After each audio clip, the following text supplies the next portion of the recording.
Hello po, kumusta kayo lahat dyan? Good evening, good morning, depende kung nasaan kayo.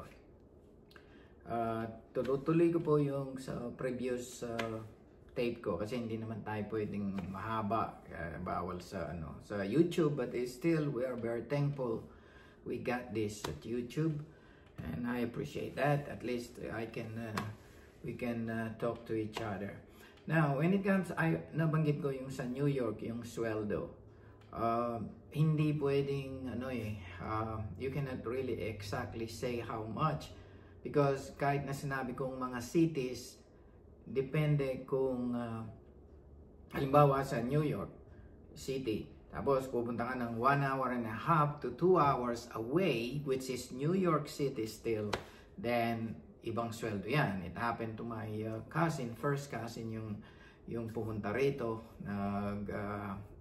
before 1.5 hours siya away, then the salary is lesser. Now, kaya hindi pwedeng ikumpara lahat. Ngayon, before I forget, please subscribe po para at least ma-monitor ninyo, madagdagan din naman.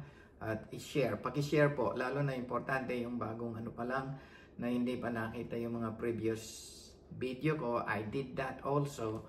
Medyo halo-halo na yung buhay, talagang naghirap para at least ma-appreciate ninyo what's going on. Tapos may konting politics din doon, yung mga ganun-ganun.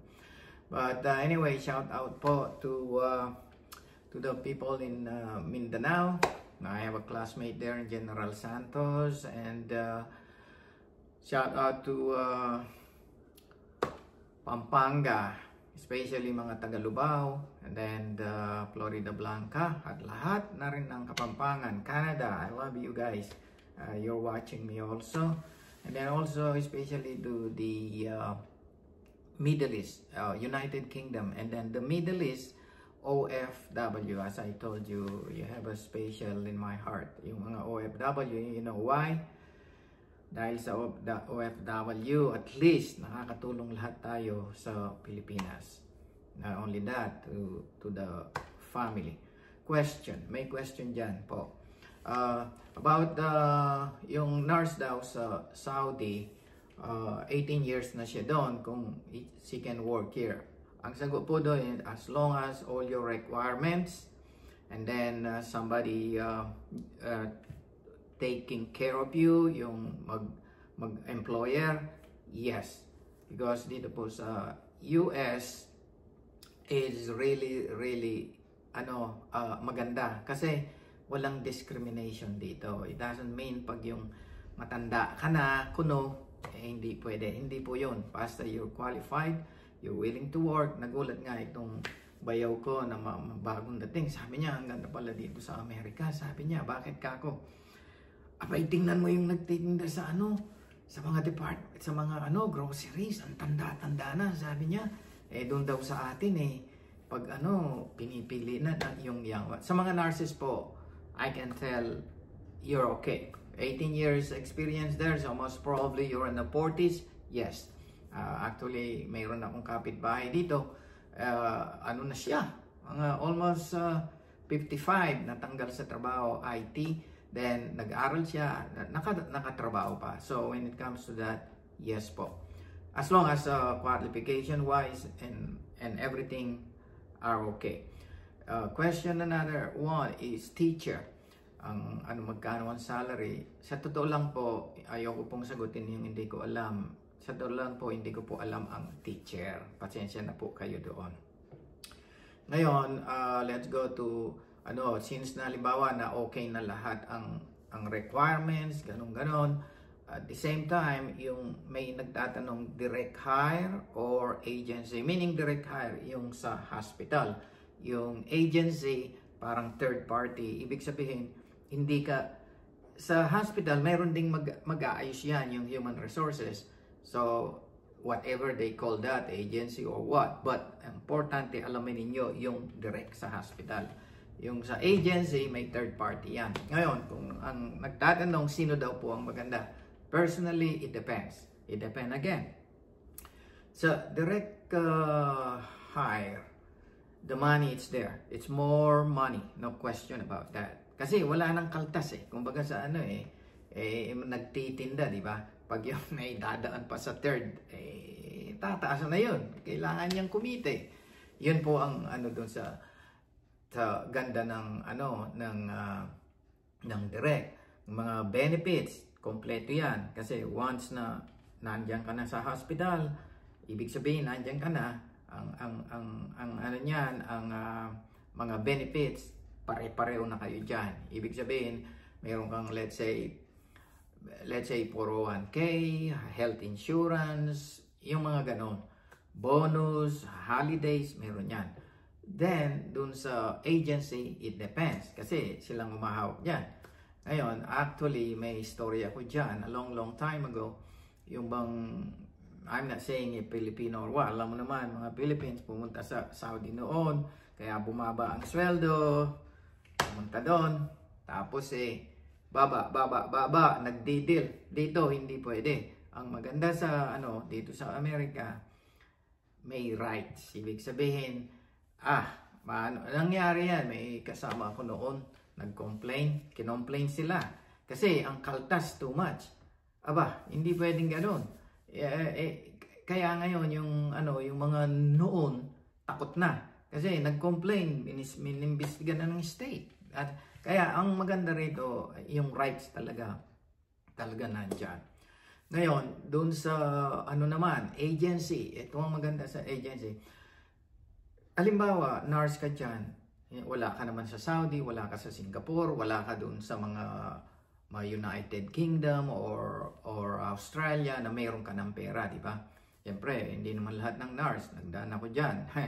Minsan, ang sweldo ko, bago ako makabili ng Levi's, ay maghihintay ako ng December, bonus.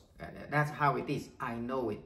So, ang doon, ang nangyayari dyan, halimbawa, isa pa, naghihintay ka ng gusto mong pumunta ng Amerika talaga. 3 years na, wala man lang tumatawag. Tapos, bigla pa lang sumulpot yung agency. I'm talking about yung agency, yung third. Then, gusto mo na talaga. Alam mo na, kailangan mo ng pera. Ang parents mo may sakit or may utang. Alam mo na. Alam na natin yan. Ang buhay natin dyan. Mahirap. So, then, siyempre, mag-apply ka. Di ba? Naghintay ka na sa direct. Wala naman. Mag-apply ka doon. Tapos, isa pa, kung halimbawa yung expenses, kagaya ng airlines, yung iba, kino-consider na yan.